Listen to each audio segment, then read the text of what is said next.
என்னை நீங்கள் அழையுங்கள், உங்களுக்கு நான் பதில் தருகிறேன். அழைக்கின்ற விதத்தில் நீங்கள் அழைக்கும் போது நிச்சயமாக உங்களுடைய குரலுக்கு பதில் தரக்கூடிய முஜீபாக நான் மாறுகிறேன் என்று அல்லாஹ் ரப்பல் ஆலமீன் குர்ஆனிலே சொல்கிறார்.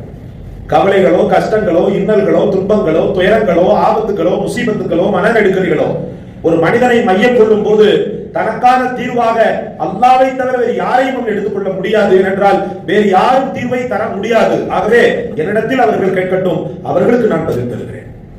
மேலும் அல்லாஹ் சொல்வான் இரண்டாவது வாக்குறுதியாக, ஃபதுகுருனி அதுகுருக்கும், என்னை நீங்கள் நினையுங்கள், உங்களை நான் நினைக்கிறேன் என்று அல்லாஹ் சொல்கிறார். என்னை நினையுங்கள் என்று சொன்னால் என்னை திக்ர் செய்யுங்கள், குர்ஆனை ஓதுங்கள், என்னுடைய ஞாபகத்தை தூண்டுகின்ற என்னென்ன காரியங்கள் இருக்கிறதோ அது அனைத்தையும் நீங்கள் செய்யுங்கள், உங்களை நான் ஞாபகப்படுத்துகிறேன் என்று அல்லாஹ் ரப்பல் ஆலமீன் இரண்டாவதாகவும் வாக்குறுதி தருகிறார்.